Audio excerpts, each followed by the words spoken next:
started in the 1400s, the Russian monarchy was based on the second letter to Thessalonians, where Paul speaks of a restrainer who holds back evil. As long as there was a Christian czar on earth, the dark powers of the Antichrist would not come to power. Symphonia is the Orthodox relationship between the church and the state, where the state protects the church and the church protects the state from falling into sin and heresy. In 1916, after the Russian Civil War, known as the Time of Troubles, the Russians elected Michael Romanov, 16 years of age, as Tsar of Russia, and the Romanov family ruled from 1613 until 1917. During this period, Russia prospered. They became more focused on Christianity and promoted it worldwide through missionary work. While Christianity was the main religion, there were Jews, Muslims, and pagans who were free to practice their own religion. The only religion that was made illegal was the Talmudic worshiping Jews, because the Talmudic traditions were seen as anti-Christian and in complete opposition of their spiritual goals. These anti-Christian philosophies infiltrated the country when Freemasonry migrated to Russia in the mid-1700s. The Freemasons taught that the traditional Christian values upheld by the dynasty were outdated and were keeping Russia from competing with the West. Liberal ideas were introduced, such as misogyny, because women weren't allowed to be Freemasons, which became so popular that if you were a noble person, you had to be a Freemason. And Freemasonry taught that all religions can be one, and therefore the Russian Orthodox Symphonia must be abolished. The Tsar stood strongly against this, and so the idea of revolution was introduced. During the industrialization of the 1800s, factories became home to Masonic revolutionary ideas, and in 1917, the revolution began, and the royal family was taken prisoner.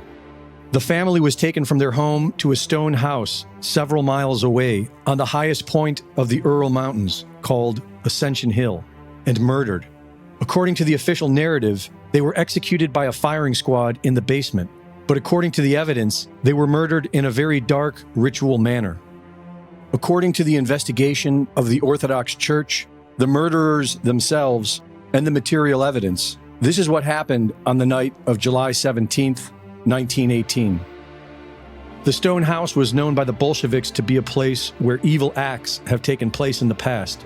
It was prepared ahead of time, and the murder involved 11 assassins and 11 victims: the Tsar, his wife, the 4 daughters, the son, and 4 servants. The number 11 is believed to be based on the 11 apostles who remained after Judas betrayed Christ. These 11 people were taken into the basement. They were shot in the knees, and they were stabbed with bayonets. And during all of this, their mouths were gagged to quiet their screams. In their memoirs, the murderers wrote it was so bad that they were vomiting. The bodies were then wrapped up in white linen, placed into the back of a truck, and kept alive as they were driven to a swampy area outside of the city.